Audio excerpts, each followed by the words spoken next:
I even had it wrapped. It's good to know I can still find the perfect present at Mervyn's today. All day and night we'll be there. All day, all night, till Saturday night. Korvette has more of what you're looking for. Welcome to a nostalgic journey through time as we explore 10 iconic American department stores from the 70s that have since faded into history. From bustling aisles filled with the latest fashions to groundbreaking retail innovations, these stores were once the heart of American shopping culture. Join us as we delve into the stories of these forgotten giants and what made them special in their heyday. This week during Woolworth Dollar Days, look for big price breaks all over the store. You can save 25% on these cuddly blanket sleepers. Woolworth's, once a cornerstone of American retail, thrived in the 70s. Known for its wide range of products and its pioneering five and dime store concept, Woolworth's was more than just a shopping destination. It was an integral part of everyday American life. In the 70s, Woolworth's was a household name across the United States. It wasn't just a place to shop. It was where America went for everything from kitchen gadgets and clothing to toys and hardware. One could find Woolworth's in nearly every major city, bustling with customers drawn by convenience and affordability. Woolworth's stocked a variety of popular brands that 70s shoppers would recognize. Names like Timex watches, Tupperware, and Kodak film were staples on the shelves. The store was also famous for its lunch counters, where many Americans experienced their first taste of a grilled cheese sandwich or a frothy milkshake. Woolworth's lunch counters became notable during the civil rights movement in the 60s, particularly with the Greensboro sit-ins, which were pivotal in the fight for racial equality. This historical significance carried into the 70s, marking Woolworth's as not just a retail outlet, but a symbol of social change. By the 80s, Woolworth's was losing its competitive edge, and in 1997, the company closed its remaining five and dime stores, marking the end of an era. Take a good look at Gimbels. It's Gimbels after Christmas sales and clearances. Gimbels was a prominent department store that originated in the late 19th century.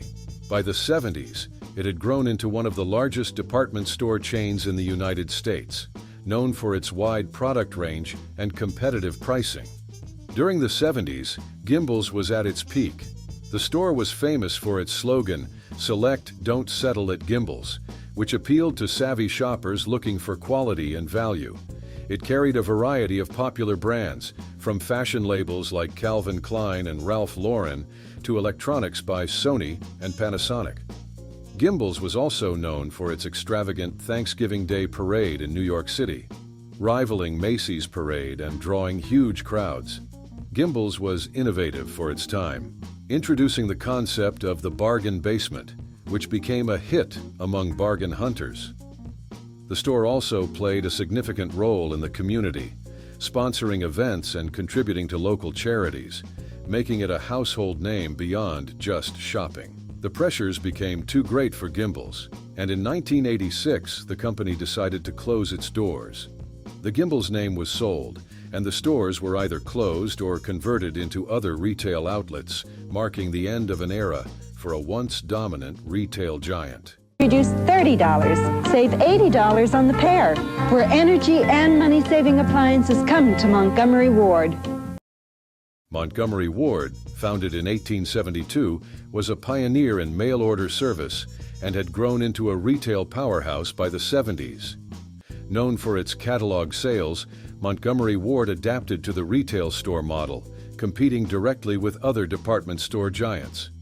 During the 70s, Montgomery Ward was at the top of its game. The store offered a wide range of products, including appliances, automotive parts, home furnishings, and clothing. Well-known brands like Kenmore Appliances and Craftsman Tools were often purchased from Montgomery Ward, making it a go-to for quality and reliability.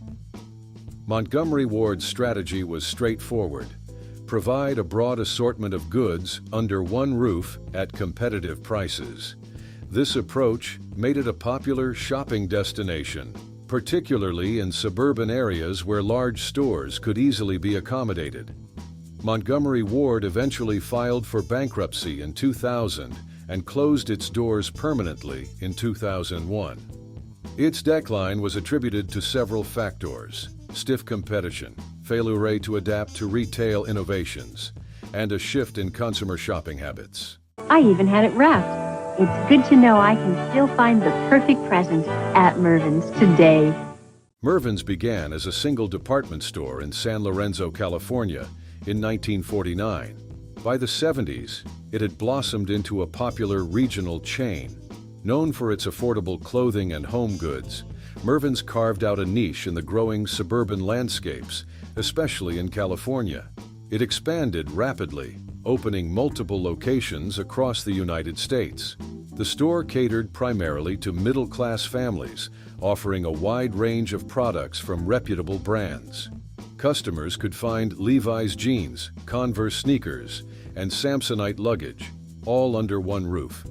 Mervyn's was particularly noted for its back-to-school sales, which became an annual shopping tradition for many families by providing quality goods at prices slightly below those of traditional department stores, but in a more upscale environment than discount chains. This middle ground approach made Mervyn's a go-to for customers who sought value without sacrificing a pleasant shopping experience. By the 2000s, Mervyn's was struggling. The company couldn't adapt quickly enough to the changing retail landscape, and financial troubles ensued. In 2008, amidst a tough economic climate, Mervyn's filed for bankruptcy, and by the end of 2009, all of its stores had closed. The Service Merchandise Catalog. It's like a who's who of famous top-quality name-brand items at the lowest possible selling prices. Like the Service Merchandise was a prominent retail chain in America, particularly in the 70s.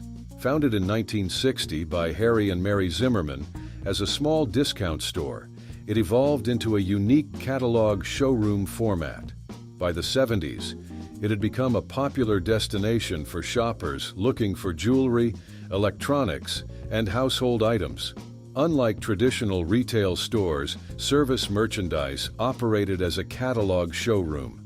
Customers would enter the store, browse a catalog, and then place orders at a counter. Their items would be delivered to them in the store from the stockroom. Service Merchandise was known for its wide selection of quality brands. It was a go-to place for items like Sony electronics, Hamilton watches, and Black & Decker tools. The store was particularly famous for its fine jewelry, often outperforming other retailers in jewelry sales. Big box stores like Walmart and Target, which offered more immediate gratification with on-the-spot purchases, made the catalog showroom model less appealing.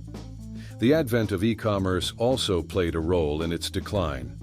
Service Merchandise attempted to adapt by updating its format, but it was too late. The company filed for bankruptcy in 1999 and eventually closed all its stores by 2002. They've got exercise equipment to help us get into shape for spring. Well, at the other Korvettes, you can get into all the latest shapes and suits for spring. I love it. Korvettes, officially E.J. Korvette, started as a discount store in the 40s, and by the 70s, it was one of the pioneers in the discount retailing sector in America. The store was known for its wide array of products at significantly lower prices compared to department stores, making it popular among budget-conscious shoppers. During the 70s, Korvette's was at its peak, with numerous stores across the United States. The store attracted customers with its deep discounts on everything, from household appliances and electronics to clothing and groceries. Popular brands like Sony electronics, Whirlpool appliances, and Levi's jeans were often sold at prices below those of competitors. Korvette's was particularly known for its electronics department. It was one of the first retailers to offer high-fidelity stereo systems, color TVs, and other electronic gadgets that were becoming essential in American homes. Mismanagement and rapid expansion without a clear strategy led to financial troubles. Additionally, competition from newer, more efficient discount chains like Kmart and Walmart began to undercut Korvette's market share. By the early 80s, these issues proved insurmountable, and Korvettes began closing stores. In 1981, the company filed for bankruptcy, and by the mid-80s, all Korvette's stores had shut down. This is the sale you wait for, what you want for work or play. The biggest sale this season, but it happens just today. Kaufmann's night sale. Kaufmann's, a name once synonymous with quality shopping, made its mark as a leading department store in America, especially in the 70s. Originating from Pittsburgh, Pennsylvania, Kaufmann's expanded over the decades into a regional shopping powerhouse with several branches across states. Kaufmann's was known for its wide product selection, spanning from fashion to home goods. The store was a go-to for brands like Polo Ralph Lauren and Clinique, attracting shoppers who sought both luxury and everyday items under one roof. Its appeal was in offering a variety of high-quality products, making it a staple in many shopping routines. One distinct feature of Kaufmann's was the annual Thanksgiving Day Parade in Pittsburgh, initiated in 1980 and growing out of the festive spirit often cultivated in the 70s. This event became a beloved local tradition, enhancing Kaufmann's reputation as more than just a store, but a community landmark. In 2006, Kaufmann's stores were converted to Macy's, a move that marked the end of the Kaufmann's name but not its legacy. The transition reflected a broader trend in retail consolidation, where larger national chains absorbed smaller regional ones to streamline operations and expand their reach. It's hard to believe, but it's true. I love bargains. Bargains? Bargain. You're listening to what these people are saying? There's tons of bargains here. Ames was a popular retail chain that started in 1958 in Southbridge, Massachusetts. By the 70s, it had carved out a niche in the competitive retail market, particularly in the northeastern United States. Ames aimed to provide affordable goods to smaller communities, often reaching areas that larger department stores overlooked. Throughout the 70s, Ames expanded significantly. This growth was fueled by its strategy of taking over spaces vacated by other retailers. Ames was known for selling a wide array of items, from clothing and electronics to household goods and toys. Popular brands like Levi's and Panasonic could often be found at lower prices at Ames, making it a go-to spot for budget-conscious shoppers. Ames became a community staple in many towns. The store was particularly valued in smaller towns, where it often sponsored local events and contributed to the community's economy. The financial issues compounded when the U.S. economy weakened. Ames filed for bankruptcy twice, first in 1990 and again in 2001.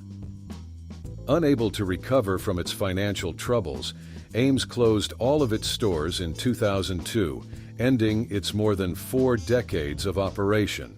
Gotta have a name I know. So we got to Zayre.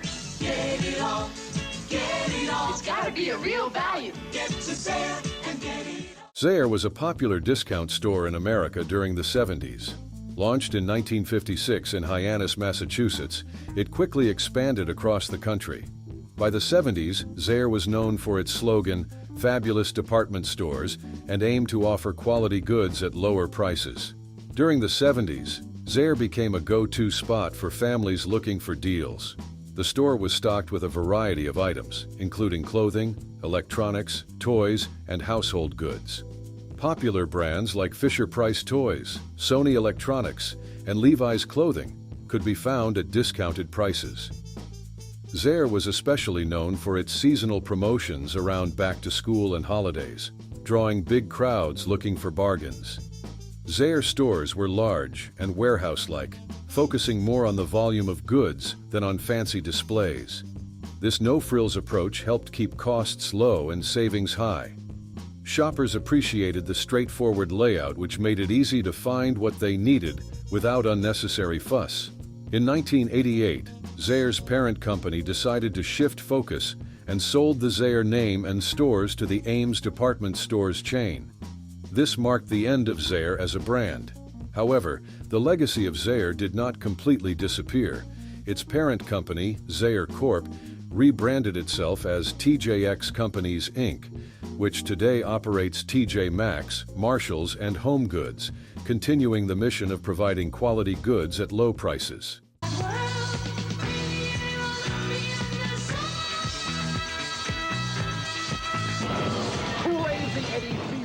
Crazy Eddie was a retail store that began in Brooklyn, New York in 1971.